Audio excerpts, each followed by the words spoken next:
Indrajit study point में आप सभी का स्वागत है। हम पढ़ रहे हैं एनसीईआरटी क्लास 11 अध्याय 4 भारतीय कला और स्थापत्य में मौर्योत्तर कालीन प्रवृत्तियां भाग 5, जिसमें हम एलोरा की गुफाओं के बारे में पढ़ेंगे जो महाराष्ट्र के औरंगाबाद जिले में स्थित है। वह अजंता से करीबन 100 किलोमीटर की दूरी पर है, जैसा मैं आपको यहाँ पर पढ़ के बताने वाला हूँ। तो चलिए शुरुआत करते हैं बिना समय गंवाए। औरंगाबाद जिले में, महाराष्ट्र के औरंगाबाद जिले में एक अन्य महत्वपूर्ण गुफा स्थल है अलोरा, जिसका नाम है एलोरा। ठीक है, यह अजंता से 100 किलोमीटर की दूरी पर स्थित है, मतलब वहां पर है। और यहाँ बौद्ध, ब्राह्मण और जैन तीनों तरह की 34 गुफाएं हैं। कितना? 34 गुफाएं वहां पर हैं। और देश में कला के इतिहास की दृष्टि से देखा जाए तो ऐसा अनुपम जगह, ऐसा अनुपम स्थल जहां ईसा की, ये चित्र देखो आप यहाँ पे, जहां ईसा की 15वीं शताब्दी से लेकर 11वीं शताब्दी तक के 3 विभिन्न धर्मों के मठ और धर्म एक साथ वहां पर पाए जाते हैं। ईसा का जन्म हुआ तो 1500 वर्ष के बाद तक बहुत कुछ बना, तो वो सब यहाँ पर आपको देखने को मिल जाएगा। ये जो सामने आपको दृश्य दिख रहा है, इसका नाम है गजासुर, गजासुर वध। अच्छा, गजासुर एक राक्षस था, तो गजासुर वध गुफा संख्या 15 एलोरा में आपको यह देखने को मिलेगा। शायद इसी को देख देख कर हमारे इतिहासकारों ने, हमारे राइटर ने नए नए रामायण, महाभारत, गीता, बहुत अलग अलग सन्यासी चाहे धार्मिक किताब को उन्होंने लिखा। इसके अलावा यह अनेक शैलियों के संगम के रूप में भी बेजोड़ है। यहाँ पर देखा जाए तो इसके अलावा यह अनेक शैलियों के संगम के रूप में भी बेजोड़ है, बहुत अनोखा है, खास है। एलोरा और औरंगाबाद की गुफाएं दो धर्म, एलोरा और औरंगाबाद की गुफाएं जो है दो धर्मों, विशेष रूप से बौद्ध धर्म और ब्राह्मण धर्म के बीच चल रहे अंतराल को दर्शाती है। बौद्ध धर्म और ब्राह्मण धर्म, इस दोनों के बीच का जो अंतराल है, इस दोनों के बीच में जो उतार चढ़ाव है, उसी को यह प्रदर्शित करता है, दिखाता है। वहां बाहर बौद्ध गुफाएं हैं। जब आप एलोरा की गुफा से सामने निकलोगे तो एक बौद्ध गुफा भी आपको देखने को मिलेगा। वहां बौद्ध धर्म के वज्रयान संप्रदाय की अनेक प्रतिमाएं हैं। जैसे में आप देखो, क्योंकि वज्रयान आप कथा सुने थे, अब वहां पर उनकी संप्रदाय की प्रतिमा भी देख लो। जैसे में तारा, महामयूरी, यक्षोभ्य, अवलोकतेश्वर और मैत्रेय, अमिताभ आदि की प्रतिमा आपको वहां पर प्रस्तुत है, आप उसको देख सकते हैं। बौद्ध गुफाएं आकार की दृष्टि से बहुत बड़ा बनाया गया है और यहाँ तक की 3 मंजिलें हैं। और वो गुफा जो है 3 मंजिला बनाया गया है। ग्राउंड फ्लोर, फर्स्ट फ्लोर और सेकेंड फ्लोर, मतलब 3 मंजिला इमारत उसमें बनाया गया है, पहाड़ को काट काट कर। और उनके जो स्तंभ है, पिलर जो है, बहुत बड़ा बड़ा है। अजंता में भी 2 मंजिल गुफाएं खुदी गई है। अजंता में भी जाओगे तो आपको 2 मंजिल वाला गुफा आपको देखने को मिलेगा। मगर एलोरा में 3 मंजिले गुफाएं, एलोरा में जब जाओगे आपको तो 3 मंजिली गुफाएं बनाना वहां की विशेष उपलब्धि कही जा सकती है, क्योंकि वहां पर 3 मंजिल वाला बिल्डिंग बनाया जाता था गुफा को काट काट के। और ऐसी गुफाओं पर, ये जो गुफा था, ऐसी गुफाओं पर प्लास्टर और रंगरोगन किया गया था, मतलब उस पर प्लास्टर और रंगा गया भी था, उस पर रंगाई पोताई भी हुआ था। देखो, कोई नहीं जानता कि वो किस लिए बना, लेकिन मेरा अनुमान है कि वहां पर सैनिकों को छुपा कर रखा जाता था, जो जरूरत पड़ने के बाद उनको वहां से बुलवाकर किसी जंग में भेज दिया जाता था।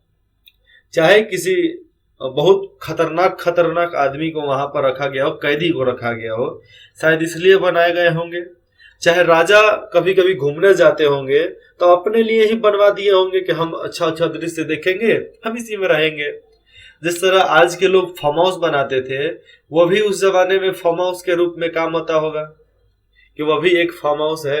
हाँ, राजा जी जाएंगे वहां पर, रुकेंगे, आराम फरमाएंगे, फिर बाद में चले आएंगे। अधिष्ठता बुद्ध की प्रतिमाएं आप यहाँ पर देखेंगे तो बहुत ज्यादा बुद्ध की प्रतिमाएं आकार में बड़ी है। और पद्मपानी तथा वज्रपानी की प्रतिमाएं, पद्मपानी और वज्रपानी की प्रतिमाएं जो वहां पर है, आमतौर पर उनके अंगरक्षक के रूप में बनाई गई है। मतलब बुद्ध के अंगरक्षक के रूप में पद्मपानी और वज्रपानी की प्रतिमाओं को बनाया गया है। गुफा संख्या 12 जो कि एक 3 मंजिला गुफा है। गुफा संख्या 12 जो है 3 मंजिला गुफा है जो आप घूम सकते हैं।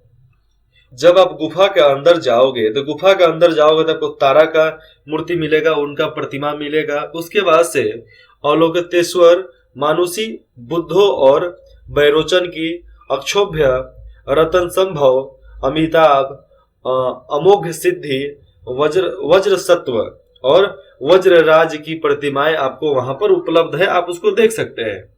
दूसरी ओर जाओगे तो ब्राह्मण धर्म, ब्राह्मण धर्म जिसको हिंदू धर्म, सनातन धर्म बोला जाता है, हिंदू या सनातन धर्म, धर्म की एक ही 2 मंजिला गुफा यानी गुफा संख्या 14 है। आप गुफा संख्या 14 में जाओगे तो आपको ब्राह्मण धर्म के बारे में वहां पर मालूम चलेगा, जो एक ही 2 मंजिला वाला है। स्तंभों के डिजाइन बौद्ध गुफाओं में बनने शुरू हुए थे। यहाँ पर देखो आप, जो भी पिलर बन रहा था तो वो डिजाइन बौद्ध की गुफाओं में बनने शुरू हुए थे। उन्हीं बौद्ध की गुफा से वो शुरू हुआ और जब वे विकसित होते होते 9वीं शताब्दी की जैन गुफाओं में पहुंचे तो वो शुरू होते होते होते होते जैन गुफाओं में पहुंचे 9वीं शताब्दी में। किसमें? 9वीं शताब्दी में। तो वह अत्यंत अलंकृत हो गए, मतलब बहुत ज्यादा विख्यात प्रख्यात हो गए, बहुत लोग जानने लगे उनको। और उनके सजात्मक रूप में भारी उभार आ गया, बहुत ज्यादा लोग उसको देखने लगे। और जो सजाया गया ना उसको बहुत ज्यादा स्टाइल और डिजाइन के साथ दिया गया, जो अच्छा दिखने लगा। ब्राह्मणी गुफा संख्या 13 से 28, ब्राह्मणी गुफा संख्या में जाओगे 13 से 28 में तो अनेक प्रतिमाएं पाई जाती है, अलग अलग प्रकार की प्रतिमा उसमें बनाया गया है। और उनमें से कई गुफाएं 100 धर्म को समर्पित है। 100 धर्म क्या मतलब? सोया हुआ। यहाँ पर 100 धर्म से मतलब आता है कि आदमी जब लेट जाता है, सो जाता है, चाहे शिव धर्म, विष्णु धर्म में ये आ जाएगा। क्योंकि हमेशा शंकर भगवान को देखोगे तो हमेशा वो बैठे ही रहते हैं, विष्णु भगवान को देखोगे सोए ही रहते हैं, ब्रह्मा जी को देखोगे हमेशा बैठे ही रहते हैं। आगे चलकर उनको स्पष्ट भी कर दिया गया, कैसे देखो, परंतु उनमें शिव और विष्णु तथा पौराणिक कथाओं के अनुसार उनके अवतारों की प्रतिमाएं प्रस्तुत की गई है। शिव और विष्णु की अवतार के साथ कितने अवतार लिए उन सब का प्रतिमा वहां पर बनाया गया है। आगे आता है 100 कथा प्रसंगों में कैलाश पर्वत को उठाए हुए रावण अंधकासुर वध और कल्याण सुंदर जैसे प्रसंग स्थल स्थल पर चित्रित किए गए हैं। मतलब यहाँ पर दिखाया जा रहा है 100 कथा प्रसंग में हमें दिखेगा कि कैलाश पर्वत को उठाया गया है और उठाए हुए रावण का और अंधकासुर का वध दिखाया गया वहां पर, और कल्याण सुंदर जैसे प्रसंग वहां पर ऐसे मूर्ति आपको देखने को मिलेगा, चित्रित किया गया, चित्र बनाया गया है। जबकि विष्णु कथा प्रसंगों में विष्णु के विभिन्न अवतारों को दर्शाया गया है। जैसे में एलोरा की प्रतिमाएं, किसकी? एलोरा की प्रतिमाएं अति विशाल है, बहुत बड़ा बड़ा है। एलोरा की जितनी भी प्रतिमाएं हैं बहुत बड़ा बड़ा है और उनका आयतन बाहर निकला हुआ है। आयतन मतलब क्या होता है? उनका आकार सब बाहर निकला हुआ है, जो चित्र की परिधि में गहराई उत्पन्न करता है। चित्र जब बनता है तो उसकी परिधि में बहुत ज्यादा गहराई उत्पन्न करता है। प्रतिमाएं भारी है, बहुत ज्यादा भारी है, और उनमें मूर्ति कला का शानदार प्रदर्शन किया गया है। मूर्ति बनाने की जो कला थी उसको शानदार तरीके से अच्छा से वहां पर उकारा गया है। एलोरा में अनेक कलाकार भिन्न भिन्न अनेक कलाकार भिन्न भिन्न स्थलों जैसे विदर्भ, महाराष्ट्र, कर्नाटक, तमिलनाडु आदि से आए थे। ये लोग इधर से आए थे, कहां से? महाराष्ट्र से, जिस महाराष्ट्र का जगह दिया है विदर्भ, और कर्नाटक, तमिलनाडु से ये लोग उधर गए थे। उस जमाने कर्नाटक तमिलनाडु अलग अलग नहीं था, वो सब एक ही राज्य में आता था। तो कर्नाटक, तमिलनाडु, आंध्र प्रदेश, तेलंगाना, केरल ये सब आते थे। तो इधर के भी लोग जाते थे उधर डिजाइन बनाने के लिए, और उन्होंने प्रतिमाओं को उकेरा था, वहां पर प्रतिमा को बनाया था। मैं जब जिम करता था, जिम्नेशियम, जिम एक्सरसाइज करता था, अभी भी करता हूं, तो हम एक मतलब एक्सरसाइज करने के बाद स्ट्रेचिंग होता है बॉडी का, कि सारा बॉडी का मसल्स रिलैक्स हो जाए, कि दर्द वगैरह नहीं होगा। तो हम एक दो बार करवाते थे, तो हम सीखते थे कि भैया ये किया कैसे जा सकता है। तो कुछ लोग बोले कि हमारा कर दो, हमारा कर दो, हमारा कर दो। तो जो हम सीखते थे ना, उनके ऊपर ही एक्सपेरिमेंट कर डालते थे, उनके ऊपर सीख लेते थे। तो इस तरह हमें बजाना भी आ गया, मेरा नाम भी हो गया, कि जैसा सर बजाते हैं वैसा ही हर्ष बजाता है, जैसे सर हमारा स्ट्रेचिंग कर देते हैं वैसा ही हर्ष करता है। तो ऐसे हमको हर्ष के नाम से ही हर लोग जानते हैं, पूरा नाम जानते हैं, लेकिन हर्ष हर्ष ही बोलना सब कोई प्रेफर समझता है, सब कोई आसान समझता है। तो हमने वैसे सीखा है, हर चीज को सीखने के लिए बहुत कुछ खोना पड़ता है। इसलिए मूर्ति कला की शैलियों की दृष्टि से, मूर्ति कला की शैलियों की दृष्टि से देखें तो भारत में इसे अनेक शैलियों का संगम स्थल कहा जा सकता है। भारत में अनेक प्रकार के शैल यहाँ पर बनाए गए हैं एक जगह पर ही। गुफा संख्या 16 को कैलाश लेनी कहा जाता है। क्या कहा जाता है? गुफा संख्या 16 को कैलाश लेनी कहा जाता है। यहाँ केवल एक अकेली गुफा को काटकर एक शैल मंदिर बनाया गया है, शौल मंदिर बनाया गया है। ठीक है, शौल मंदिर क्या होता है मैं चित्र दिखाऊं क्या आपको? आप इसको खुद सर्च करो, अभी गूगल पर सर्च करो शौल मंदिर, तो आपको समझ में आएगा कि शौल मंदिर कैसा दिखता है। देखो गुफा है, गुफा के अंदर जाओगे तो आपको मूर्ति दिखेगा, वही है लेकिन थोड़ा मूर्ति में बदलाव है, डिजाइन में बदलाव आ जाएगा, यही सब। इससे वास्तव में कलाकारों की एक अनुपम उपलब्धि कहा जा सकता है। तो जो कलाकार थे उनके एक से एक बढ़कर उनके कला को वहां पर दिखाया गया है, उसके बारे में चर्चा किया जा सकता है। आप भी जान सकते हो, आप भी कभी जाना तो आपको वहां पर देखने को मिलेगा। इस पर अगले अध्याय में, अगला अध्याय अपना कौन सा है? प्रवृत्ति भित्ति चित्रण परंपराएं। उसमें आप पढ़ोगे, उसमें आपको चर्चा की जाएगी। महत्वपूर्ण 100 गुफाएं, महत्वपूर्ण 100 गुफाओं में गुफा संख्या 29 और 21 उल्लेखनीय है। बहुत ज्यादा वह महत्वपूर्ण भी है, महत्वपूर्ण तो सब है, लेकिन ये जो 29 और 21 जो है ये उल्लेखनीय, मतलब इसको लोग ज्यादा जानते हैं, फेमस है जी। गुफा संख्या 29 की योजना मुख्य रूप से एलिफेंटा जैसी ही है, एलिफेंटा की गुफा जैसी ही 29 को बनाया गया है। गुफा संख्या 29, 21, 17, 14 और 16 की मूर्ति कलात्मक विशेषता विशालता है, मतलब बहुत बड़ा बड़ा उसको बनाया गया है।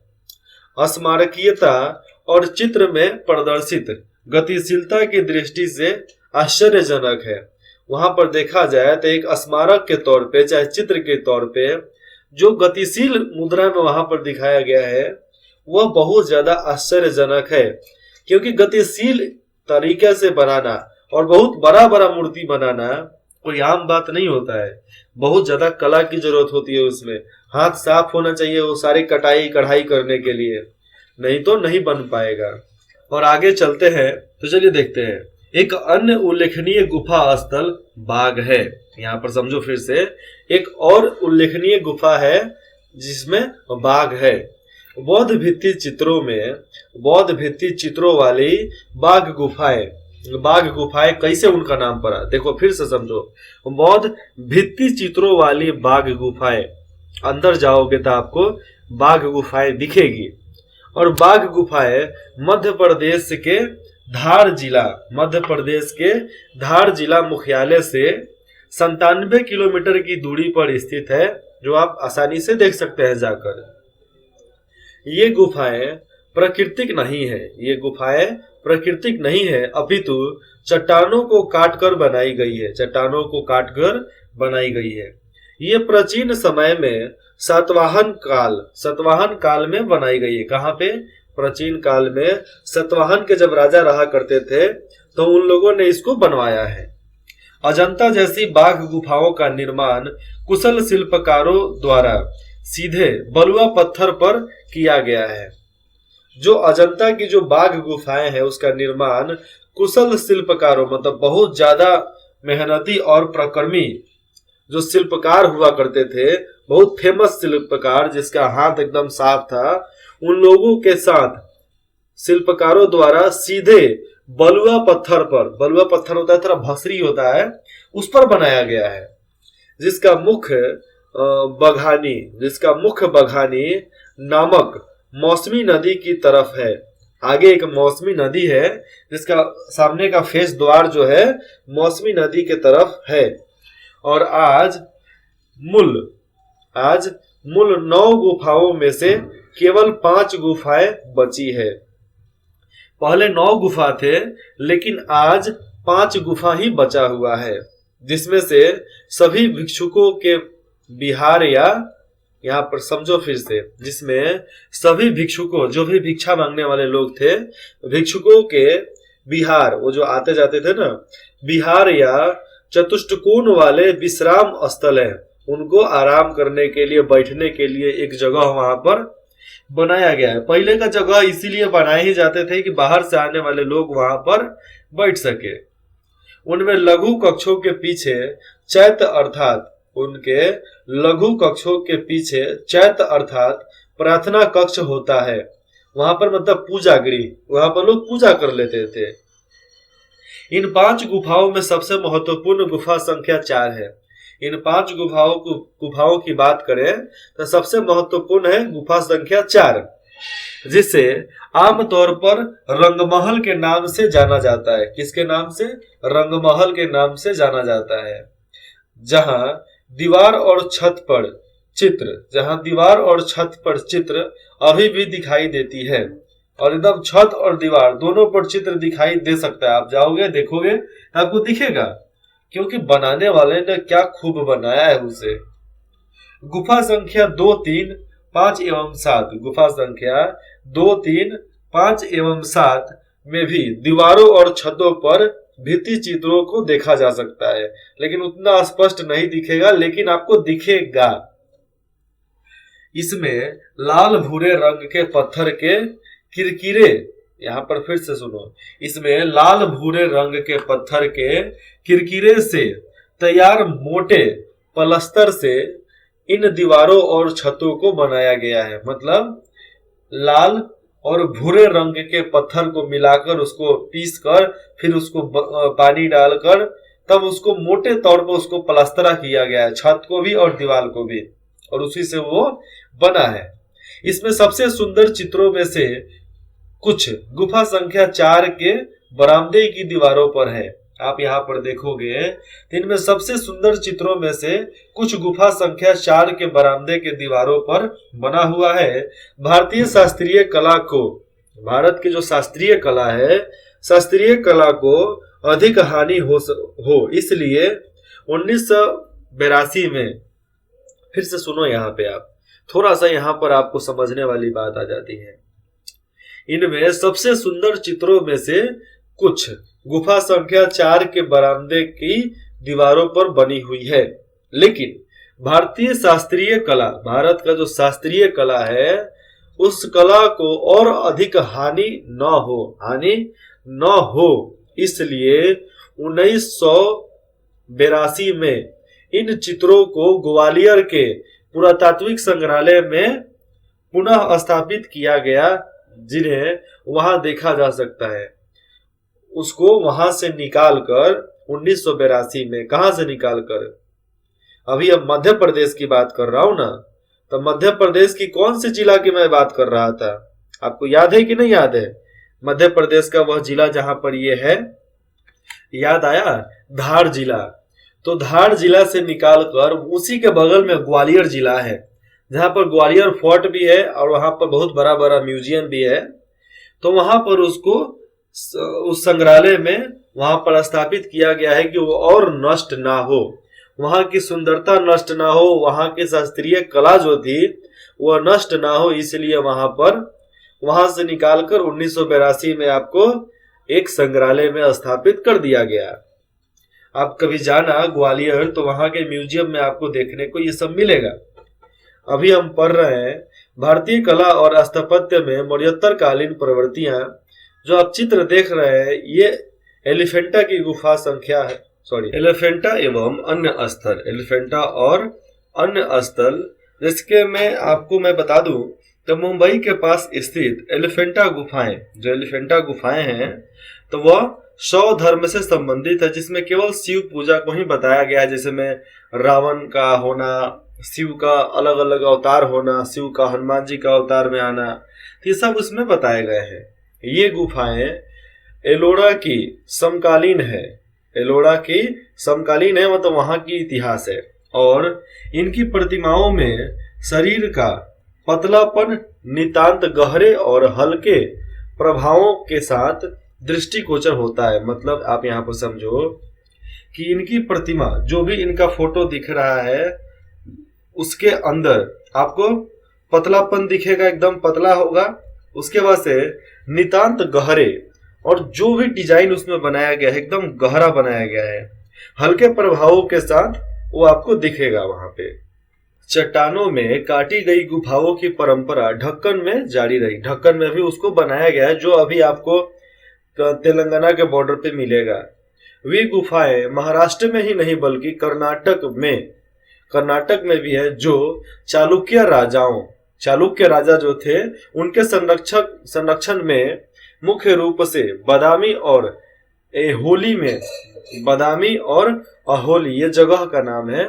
तो बादामी व अहोली में तथा आंध्र प्रदेश के विजयवाड़ा क्षेत्र में तथा तमिलनाडु में पल्लव राजाओं, वो पल्लव वंश के राजा थे, तो पल्लव राजाओं के संरक्षण में मुख्यतः महाबलीपुरम, जिसका नाम आप सब जानते हो, महाबलीपुरम में पाई जाती है। देश में ईसा की 6ठी शताब्दी के बाद, जब ईसा का जन्म हुआ तो उनके 600 वर्षों के बाद कला इतिहास का विकास राजनीतिक स्तर पर अधिक हुआ। राजनेताओं, चाहे जो भी हमारे राजा हुआ करते थे, तो राजनीतिक स्तर पर बहुत ज्यादा दिखने लगा। अब लोग शान के तौर पर खुदवाने लगे, पहाड़ को कटवाने लगे, जबकि इससे पहले के ऐतिहासिक कलाओं में, उससे पहले जो भी ऐतिहासिक कला रहा था, उसमें वह जनता के सामूहिक संरक्षण में अधिक फला फूला। लेकिन वो ईसा के जन्म के 600 वर्ष बाद, मतलब आज से करीबन 2500 वर्ष पहले से राजाओं ने उसको राजनीतिक तौर पर ले लिया। जो राजा जितना मूर्ति बनवाएगा, जितना पहाड़ खुदवाएगा, उतना ही ज्यादा फेमस, उतना ही ज्यादा वो प्रतिभाशाली, उतना ही ज्यादा उसके अंदर में कुशल कारीगर है। ये सब दिखाना उन लोगों की आदत हो गई थी। यहाँ मिट्टी की छोटी छोटी आकृतियों का उल्लेख कर देना भी समीचीन होगा। क्या होगा? समीचीन होगा, जो देश भर में देश भर में जगह जगह पर पाई गई है। मतलब एक जैसा ही मूर्ति आपको देश में बहुत जगह पर पाई गई। क्यों? क्योंकि जो कारीगर उसको बनाता था अपने चेलों को वैसे ही बनाने को सिखाया, इसीलिए वो वैसे ही बना जैसा उन्होंने सीखा था। उनसे यह प्रकट होता है कि पत्थर की धार्मिक मूर्तिकला की परंपरा के साथ साथ समानांतर रूप से स्वतंत्र स्थानीय परंपरा भी चलती रही थी। पक्की मिट्टी की अनेक प्रतिमाएं भिन्न भिन्न छोटे बड़े आकारों में सर्वत्र पाई गई है। मिट्टी की अलग अलग प्रकार की मूर्तियां हमें छोटे छोटे आकारों में हर जगह पर पाई गई। कोई जरूरी नहीं है कि एक जगह पे, भारत के हर इलाके में छोटी छोटी मूर्ति मिट्टी की पाई गई है, मिला है इतिहासकारों को, जिससे उनकी लोकप्रियता का पता चलता है कि भैया इतने कुशल कारीगर थे। आज आप राजस्थान, गुजरात, मेवाड़, आप मध्य प्रदेश, उत्तर प्रदेश, बिहार, बहुत सारे इलाकों में जाओगे तो आज भी पुरानी खंडर जमीनें हैं, पुरानी खंडर महल है, लेकिन कोई उसको सजाना नहीं चाहता है, कोई खरीदना नहीं चाहता है। क्यों? क्योंकि वो सारा जगह श्रापित है, नहीं तो कुछ ना कुछ उस पर अनहोनी हुआ है, इसलिए लोग उसको छोड़ दिए हैं। उनमें से कुछ खिलौने हैं, कुछ छोटे छोटे धार्मिक आकृतियां हैं, और कुछ विश्वास के आधार पर, केवल विश्वास, तो विश्वास के आधार पर कष्टों तथा पीड़ाओं के निवारण के लिए बनाई गई लघु मूर्तियां हैं। देखो, कभी कभी बच्चों को चाहे किसी को दिक्कत होती है ना, किसी चीज से कष्ट होता है, तो उसके आधार पर बनाया गया, पीड़ा मतलब दर्द के आधार पर बनाया गया, तो उसके निवारण, यहाँ पर उसके लिए नहीं, उसी के लिए, लेकिन उसके निवारण, कष्ट और पीड़ाओं मतलब जो पीड़ा दर्द होता है उसके निवारण, उसको कम करने के लिए ही ये लघु मूर्तियां बनाई गई। जैसे में बच्चों लोगों को पसंद खूब आता है, बच्चा जब होता है उसको बहुत ज्यादा पसंद आता है। प्रेम में विफल होने के बाद, फेल होने के बाद आपको बहुत सारे मन करता है कि हम ये रखें वो रखें। जो लोग पढ़े हैं वो टेडी बियर रखना चाहते हैं आज के जमाने में, लेकिन पहले के जमाने में वो मूर्ति हुआ करता था। आज के जमाने में टेडी बियर है, गुप्स है, बैलून है, बड़ा बड़ा कम्बल है, तकिया है, लेकिन पहले वो नहीं था। तो पहले केवल मिट्टी का बर्तन, मिट्टी का भांड, वही मिलेगा आपको। पूर्वी भारत की गुफा परंपरा। अब पूर्वी भारत की गुफा परंपरा कैसा था उसके बारे में। पूर्वी भारत किधर? पूर्वी भारत में आप जाओगे तो बिहार, झारखंड, बंगाल, बांग्लादेश, और आपको सब अरुणाचल प्रदेश, असम, त्रिपुरा, नागालैंड, मेघालय, ये सब आपको पूर्वी भारत में मिलेंगे। तो पश्चिमी भारत के समान, पश्चिमी भारत के जैसे ही पूर्वी भारत में भी, विशेषकर आंध्र प्रदेश, बंगाल के आगे नहीं, पूर्वी भारत में आंध्र प्रदेश नहीं आएगा, अरुणाचल प्रदेश आता है। आंध्र प्रदेश तो अपना पीछे आ गया, किधर? वो दक्षिण में मिलेगा। तब पूर्वी भारत में भी विशेषकर आंध्र प्रदेश और ओडिशा के तटीय क्षेत्र में, अच्छा पूर्वी भारत में ही, लेकिन आंध्र प्रदेश का पूरा भाग नहीं, बीच का भाग, बीच से भी ऊपर जो समुद्र से लगा हुआ जगह है, तो आंध्र प्रदेश और ओडिशा के तटीय क्षेत्रों में बौद्ध गुफाओं का निर्माण हुआ है। क्योंकि जहां जहां समुद्र आकर मिलता है वो सब पहाड़ी इलाका होता है, नहीं तो समुद्र की धार और उसकी रफ्तार की वजह से मिट्टी तो वैसे ही उड़िया जाएगा। आंध्र प्रदेश में एलूर जिले में, किस जिले में? एलूर जिले में स्थित गुंटापल्ली, वहां पर एक गुफा है गुंटापल्ली, इनमें से एक प्रमुख स्थल है, मतलब प्रमुख जगह है। तो मठों की संरचना के साथ पहाड़ों में गुफाओं का निर्माण हुआ है। मठों की संरचना के साथ साथ देखेंगे तो पहाड़ों में गुफा का निर्माण हुआ है। जैसे में आप यहाँ पर वीडियो में देख सकते हैं, ये है उदयगिरी खंडगिरी गुफा। कहाँ पे? उदयगिरी खंडगिरी गुफा, यह भुवनेश्वर के समीप है।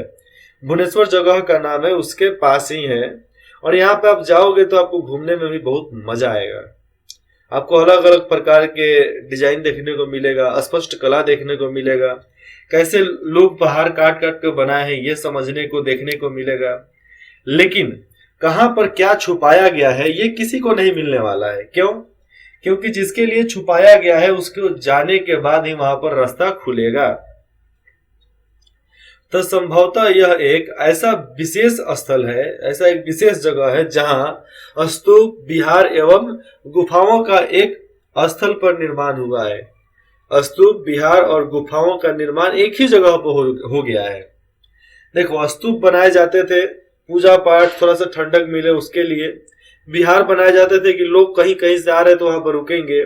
गुफा भी इसीलिए बनता था कि लोग बारिश वगैरह से आराम करेंगे उसमें आकर, बारिश बरसेगा चाहे कुछ भी हो जाए, गर्मी लगे तो वहां पर आकर आराम करे। तो गुंटापल्ली के चैत्य की गुफा गोलाकार है। जो बीच का गुफा जो है वो गोलाकार है एवं प्रवेश द्वार चैत्य के रूप में बना हुआ है, मतलब चरखुंडा के रूप, चारों खंडा उसका वाला, मतलब स्क्वायर जैसा वो बना हुआ है। पश्चिमी भारत की अन्य गुफाओं की तुलना में ये गुफाएं छोटी है। पश्चिमी भारत की अन्य गुफाओं के बदले ये गुफाएं छोटी है, थोड़ी सी छोटी है। बिहार गुफाओं का निर्माण अधिक संख्या में हुआ है। बिहार गुफा जो है उसका निर्माण बहुत कम हुआ है और अधिक छोटी होने के बावजूद मुख्य बिहार गुफाएं बाहर से चैत्य तोरणों से सजी हुई है। मतलब बाहर से एकदम जो उसका दीवार वाला आकार होता है ना, उस पर तोरण कुछ ना कुछ उस पर बनाया गया है और बनाकर उसको सजाया गया है। ये गुफाएं आयतकार है। आयतकार मतलब पूरा एकदम बड़ा भी है, एकदम जगह चौड़ा वाला है, आपको देखने में भी अच्छा लगेगा। जिनकी छतें मेहराबदार हैं। मेहराबदार मतलब क्या होता है? जिनकी छतें एक मेहराबदार है। देखो किस तरह छत जो है ना चिकन है, एकदम पूरा एकदम चिकन है। जो बिना बड़े कक्ष के एक मंजिल या 2 मंजिल है। यहाँ पर देखो बिना बड़े कक्ष के 1 मंजिल या 2 मंजिल है वहां पे। ये जो वहां का गुफा है वह 1 मंजिल से भी 2 मंजिल के बराबर है और इनका निर्माण ईसा पूर्व दूसरी शताब्दी में हुआ है। ईसा के जन्म से 200 वर्ष पहले इसका निर्माण हुआ है, ऐसा अनुमान लगाया जा रहा है। इसके बाद के काल में जब ईसा का जन्म हो गया उसके बाद कुछ बिहार गुफाओं का निर्माण हुआ वहीं पे गुंटापल्ली में ही। तो गुंटापल्ली के अतिरिक्त राम प्रेम पल्लम एक अन्य महत्वपूर्ण जगह है जहां पहाड़ी के ऊपर चट्टान को काटकर, ये दृश्य आप देख सकते हैं, बरामदा उदयगिरी खंडगिरी में ये बना हुआ है। दिख रहा है ना? तो आप फिर से समझो यहाँ पर जहां पहाड़ी के ऊपर चट्टान को काटकर एक छोटे स्तूप का निर्माण हुआ है। एक छोटा स्तूप वहां पर पहाड़ को काटकर बनाया गया है। विशाखापट्टनम जो आंध्र प्रदेश में है, तो विशाखापट्टनम के समीप कनकापल्ली एक जगह का नाम है। तो कनकापल्ली में गुफाओं का निर्माण हुआ है। कहाँ पे? कनकापल्ली में। और 4वीं से 5वीं शताब्दी ईस्वी में पहाड़ी के ऊपर चट्टाने काट कर एक बड़ा सा स्तूप बनाया गया ईसा के जन्म के 400-500 साल के बाद। यह एक ऐसा विशिष्ट स्थल है, एक ऐसा विशिष्ट जगह है, महत्वपूर्ण जगह है जहां चट्टान काटकर देश के सबसे बड़े स्तूप का निर्माण किया गया है और विशाखापट्टनम में ही सबसे बड़ा स्तूप बनाया गया है। इस पहाड़ी के चारों ओर पूजा करने के लिए अनेक स्तूपों का निर्माण किया गया है। ओडिशा में भी चट्टान काटकर, ओडिशा में जाओगे आप तो वहां पर भी चट्टान काटकर गुफा बनाने की परंपरा रही है और खंडगिरी उदयगिरी इनके सबसे आरंभिक उदाहरण हैं जो भुवनेश्वर के समीप है। भुवनेश्वर वहां पर एक जगह है जिसके ये समीप है, वहां पर भी गुफा है। ये गुफाएं फैली हुई हैं जिनमें खारवेल जैन राजाओं के शिलालेख पाए जाते हैं। अभी आप भागिएगा नहीं, अभी क्वेश्चन खत्म होने वाला है, अभ्यास खत्म होगा तो उसके नीचे और भी महत्वपूर्ण जानकारी दिया गया है जिसको छोड़ना नहीं चाहिए। शिलालेखों के अनुसार ये गुफाएं जैन मुनियों के लिए थी, केवल जैन मुनियों के लिए। इनमें से कई मात्र एक कक्ष की बनी है, एक कक्ष की ही बनी हुई है यह। कुछ गुफाओं को बहुत बड़ी चट्टानों में पशु का आकार देकर बनाया गया है, जानवरों जैसा बनाया गया है। बड़ी गुफाओं में जाओगे तो आगे स्तंभ मतलब पिलर की कड़ी बनाकर बरामदे के पिछले भाग में कक्षों का निर्माण किया गया है। मतलब समझो कि हमें बड़ा कक्ष बनाना है तो बड़ा कक्ष बनाने के लिए हमें पिलर तो देना पड़ेगा ना, तो वहां पर पहाड़ को ही छोड़ दिया जाता था पिलर के रूप में, तब उसके बाद वहां पर बड़ा कक्ष वहां पर बनाया गया। इन कक्षों के प्रवेश का ऊपरी भाग चैत्य तोरणों और आज भी प्रचलित स्थलीय लोक कथाओं के संदर्भ से सुसज्जित है। और जो कक्ष बना था उसके प्रवेश से लेकर दीवार से लेकर उसके छत वाले ऊपर वाले भाग पर भी वहां पर सुंदर आकृति दिखाया गया है, जो आज भी प्रचलित जगहों और लोक कथाओं में से एक है, जो आज भी सुसज्जित है उसी तरह। अब हम आगे यहाँ पर अभ्यास देखेंगे। अभ्यास का क्वेश्चन मैं बताता हूँ। सांची के स्तूप संख्या 1 की भौतिक एवं संदर्भ विशिष्टताओं का वर्णन कीजिए। अब सांची के स्तूप के विशिष्टताओं और भौतिक के बारे में आपको बताना है। 2 नंबर, 15वीं एवं 6ठी शताब्दी ईस्वी, यहाँ पर फिर से सुनो, 15वीं एवं 6ठी शताब्दी ईस्वी में उत्तर भारत मूर्तिकला की शैलीगत प्रवृत्ति का विश्लेषण कीजिए। आप उसको बताना है कि उत्तरी भारत में ईसा के जन्म के बाद 5वीं से 6ठी शताब्दी में क्या क्या हुआ। आप पढ़ो और पढ़ने के बाद जो जो टॉपिक मिल रहा है ना, इसके अनुसार आप सब निकाल लो। भारत के भिन्न भिन्न भागों में, अलग अलग भागों में गुफा आश्रयों से एलोरा के एकासम मंदिर तक वास्तुकला का विकास किस प्रकार हुआ है, ये जानना है। 4 नंबर, अजंता के भित्ति चित्र क्यों विख्यात है। अजंता के अंदर का जो दृश्य है, चित्र है, वह क्यों ज्यादा विख्यात है, क्यों ज्यादा उसको लोग जानते हैं। इसके जस्ट आगे आएंगे तो हमें पढ़ने को मिलेगा। देखो, सांची स्तूप आपको मैं दिखा देता हूं, थोड़ा सा इसको घुमाता हूं ना। देखो, मैं इसको घुमा दिया। घुमाने के बाद आपको कैसा दिख रहा है, ये स्तूप संख्या 1 है सांची का। यही स्तूप यहाँ पर बनाया गया है। आप 12वीं का किताब पढ़ोगे तो ऐसा बहुत सारा स्तूप जो है जिसको तोड़ा हुआ दिखाया गया है, जिसको शासकों ने, अंग्रेजों ने उसको तोड़ दिया है। आगे धीरे धीरे जैसे जैसे हम बढ़ेंगे तो आपको इसमें से भी कुछ सीखने को आपको मिलेगा। तो चलिए आते हैं अगले भाग में, तो इसका शुरुआत करते हैं।